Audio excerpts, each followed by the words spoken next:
우리 인사하겠습니다. 샬롬. 우리 옆 사람에게 인사하겠습니다.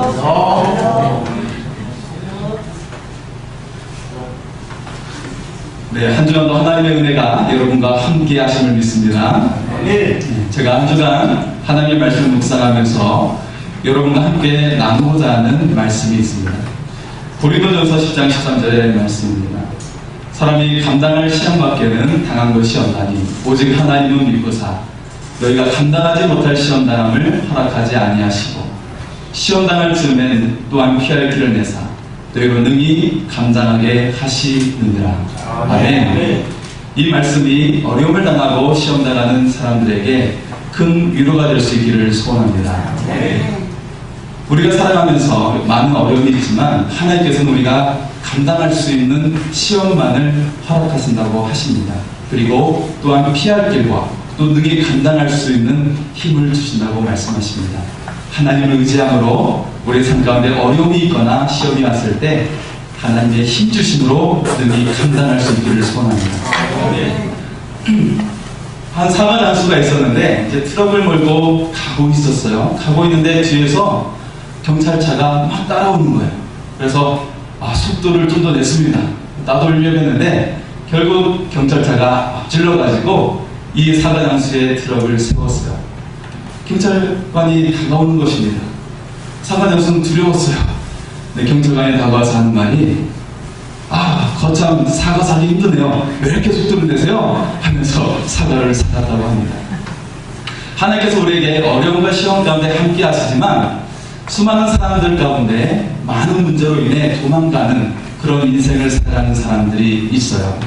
오늘 본문에 나와 있는 말씀의 주인공도 도망을 가고 있습니다. 바로 선지자 요나의 이야기이지요.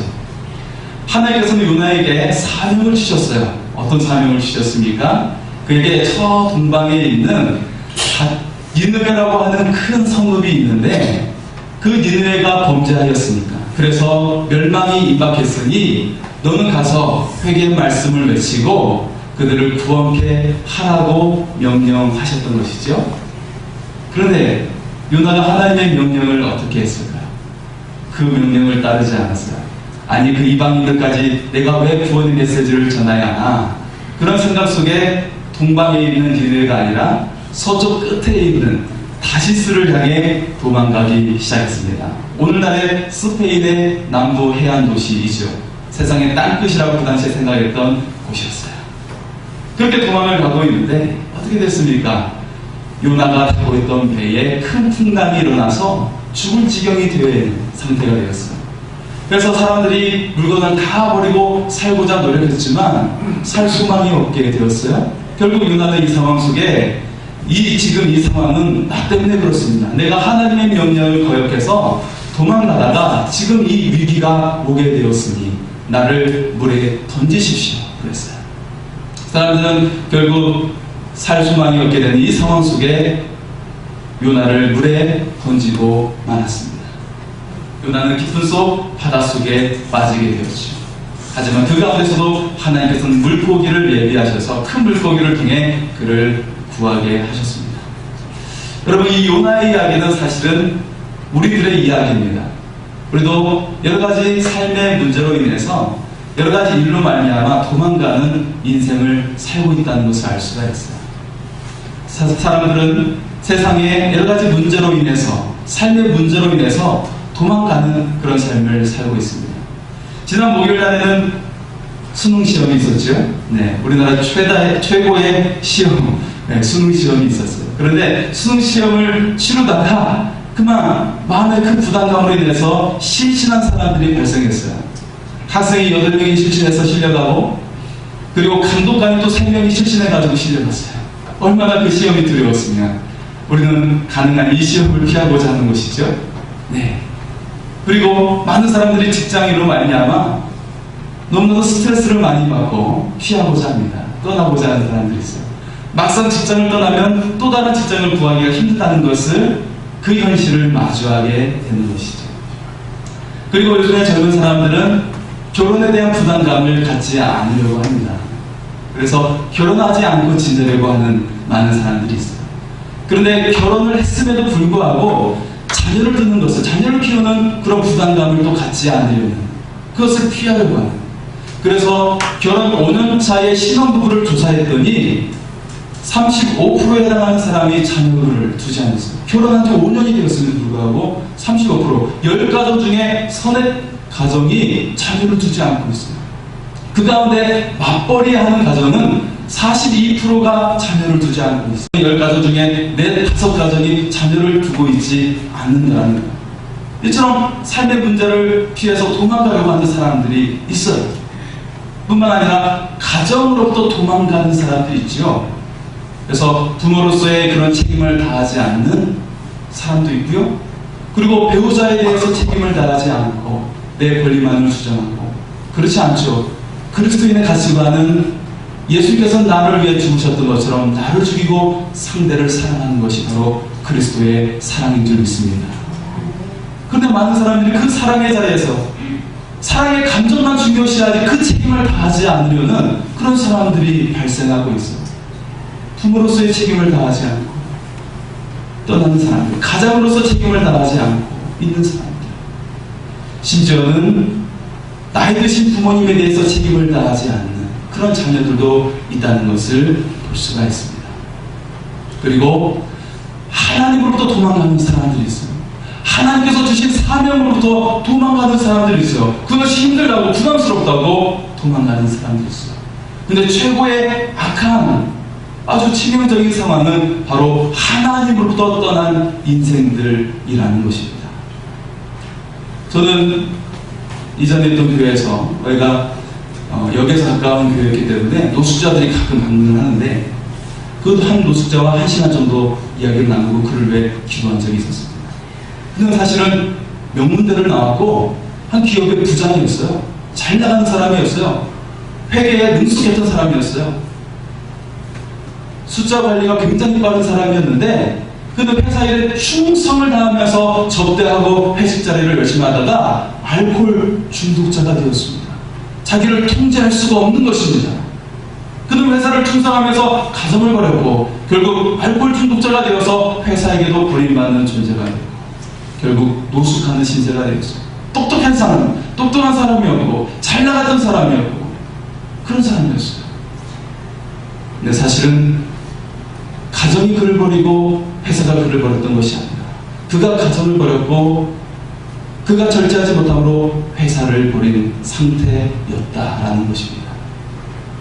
오늘 수많은 사람들이 도망자와 같은 삶을 살고 있고 오늘 요나와 같이 도망자의 삶을 살고 있습니다. 하지만 그럼에도 불구하고 하나님은 요나의 그 물에 빠지는 그 죽음의 상황 속에 생명의 길을 예비하고 계셨다는 것입니다. 큰 물고기를 예비하셔서 그를 생명 가운데 건져내어 주셨다는 것입니다. 요나는 하나님께 구원을 받고 그가 고백을 하고 있어요. 오늘 말씀 3절에 이렇게 고백을 하고 있습니다.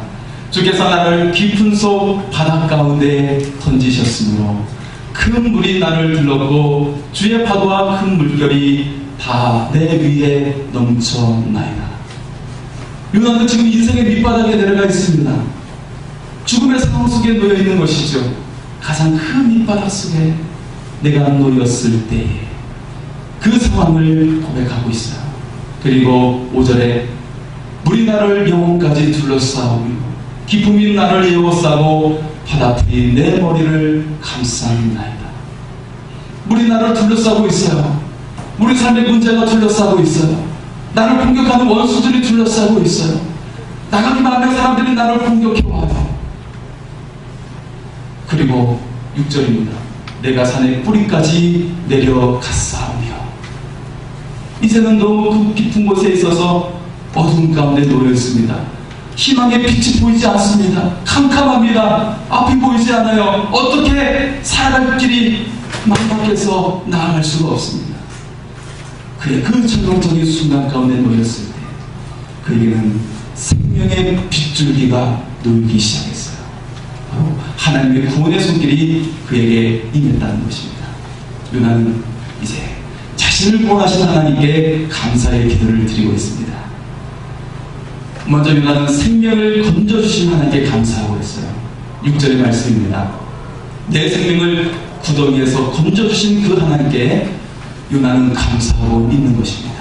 내가 인생의 밑바닥에 있었습니다. 내가 가장 암흑한 그런 상황 속에 놓여 있었습니다. 하지만 주님께서 나를 건져주셨습니다. 그 주님께 감사를 드리고 있습니다. 그리고 두 번째는 기도를 들어주신 주님께 감사하고 있습니다. 7절에 내 영혼이 피곤할 때에 여호와를 생각하였더니 내 기도가 주께 이르렀나이다. 많은 사람들이 삶 가운데 지쳐서 피곤합니다. 쉴 수가 없습니다. 문명이 발달해서 삶을 편리해졌지만 피곤한 일이 계속됩니다. 비단 직장 다니는 사람뿐만 아니라 학생들도 너무나도 피곤해요. 어린아이들도 피곤합니다. 오늘날의 상황은 많은 사람들이 피곤함 속에 살고 있는 상황이 되었어요. 그 가운데 하나님을 생각했더니 하나님께서 내 기도를 응답해 주셨습니다 라고 고백하고 있습니다. 요나는 자신의 삶이 끝났다고 생각했을 때 이때 삶을 포기한 것이 아니라 하나님께 무릎을 꿇었습니다. 하나님께 기도했더니 하나님의 구원이 그에게 임하였습니다. 그리고 마지막으로 요나는 하나님께 제사와 서원을 드리며 감사하고 있어요. 9절입니다. 나는 감사하는 목소리로 주께 제사를 드리며 나의 서원을 주께 갚겠나이다. 구원은 여호와께 속하였나이다 하니라. 요나는 단순히 입술로만 감사하지 않고 제사와 서원으로 갚으며 감사하고 있습니다. 우리는 하나님께 큰 은혜를 받으면서 진정으로 주님께 감사의 표현을 하지 못합니다. 우리 주님은 우리를 구원하시기 위해서 자신의 생명을 주시기까지 우리를 구원해 주셨어요. 주님은 가장 값진 것을 우리에게 주셨는데 우리는 무엇으로서 주님께 나아가겠습니까? 요나는 제사와 서원으로 갚겠나이다 라고 고백을 하고 있습니다. 한 배가 난파돼가지고 3명의 사람이 보트를 의지해서 간신히 목숨을 구할 수가 있었어요. 그 중에 한 유대인이 있었는데 그 유대인이 기도를 하기 시작하는 거예요. 하나님, 지금 저를 구원해 주시면 제 재산의 3분의 1을 드리겠습니다 하는 것이죠. 먹을 것도 마실 것도 없어요. 하루가 지났습니다. 그 유대인이 또 기도하는 거예요. 하나님, 지금 이 순간에 제 생명을 구원해 주시면 제 재산의 절반을 드리겠습니다 하는 거예요. 그런데 구원의 소망이 없는 거예요. 계속 지치고 가라고 배고프고 동락으로 지치고 고통 속에 있는 것입니다. 하루가 또 지났어요. 그 유대인이 하나님께 기도합니다. 하나님, 지금 이 순간에 저를 구원해 주시면 제가 지금 여기서 죽으면 제 수많은 재산이 무슨 소용이 있겠습니까? 제 모든 것을 드리라고 할 때에 옆에 있는 사람이 쿡 찌르는 것이죠. 이봐, 그만해. 지금 저기 배가 보인다고 하나님께 이제 그만 흥정하라고 그러는 거예요. 여러분, 기도가 흥정입니까? 아닙니다. 기도는 내 생명의 주권자 되신 하나님께 기도하는 것입니다. 하나님께 맡기며 나아가는 것이죠. 흥정하는 것이 절대 아닙니다. 하나님께 큰 은혜를 받았다면 우리는 능히 감사하고 하나님께 그 감사를 표현할 수 있어야 된다는 것입니다. 하나님은 오늘도 우리의 생명을 구원해 주셨습니다. 지난 수능이 있었던 23일 목요일날 순천 완주고속도로에서 25중 추돌 사고가 발생했어요. 눈길의 사고였기 때문에 갑작스러운 눈 때문에 사고가 나서 이 눈길의 사고는 크게 납니다. 치명적으로 사고가 나게 되는 것이죠. 근데 그 다음날이었던 24일 금요일 날에는 안산에 27대 차량 추돌 사고가 발생했어요. 27대의 차량이 사고가 났어요. 저녁에 기온이 떨어지면서 고속도로 그 도로가 얼어붙어가지고 블랙 아이스가 생겨가지고 차가 미끄러지면서 차들이 막 찌그러지고 난리가 난 거예요. 그런 사고가 발생했습니다. 저는 3년 전에 한 사고가 났던 것을 그 기사를 잊혀지지 않고 기억하고 있는데요. 한 차량이 순천 완주 고속도로였어요. 여수를 향해 가고 있는 휴일날 낮이었습니다. 날씨가 쾌청하고 맑은 날씨였어요. 근데 이 젊은 부부가 그 아내가 아기를 기르면서 돌밖에 안 된 아기였죠. 너무나도 시달려 있고 하니까 나들이를 가는 상황이었어요. 날씨도 좋고 나들이를 가고 이렇게 차를 운전하고 있었는데 그만 한 트럭이 그 차량을 덮쳤어요. 그래서 그 젊은 가족이 죽게 되었습니다. 근데 그 트럭 운전사가 낮술을 마셔가지고, 대낮에 술 마셔가지고 운전해가지고 그렇게 사고를 낸 것이었어요. 그 젊은 가정이 그렇게 세상을 떠나고 났습니다. 너무 가슴이 아픕니다. 여러분, 제가 말하는 이 사고는 그 운전자들이 실수하거나 그 죽은 사람들이, 그 피해를 본 사람이 운전을 잘못해서도 아니었어요. 그냥 당한 것입니다. 누구든지 당할 수 있는 사고를 그들이 정말 우리가 흔히 말하듯 재수가 없어서 당한 것이었어요. 이런 일들이 누구에게든지 일어날 수 있다라는 것입니다. 우리는 인생을 살아가면서 하나님의 도움이 없이는 한순간도 살아갈 수 없는 인생이에요. 우리 혈관이 하나 막혀요? 뇌출혈로 혹은 어디가 막혀서 그냥 끝나게 되는 인생입니다. 우리 몸에 혹이 하나 생겨요? 암이 생겨가지고 우리는 세상을 이제는 마감해야 되는 인생입니다. 이처럼 우리는 연약한 인생을 살아가고 있지요. 하나님의 은혜가 없이는 한순간도 살아갈 수가 없습니다.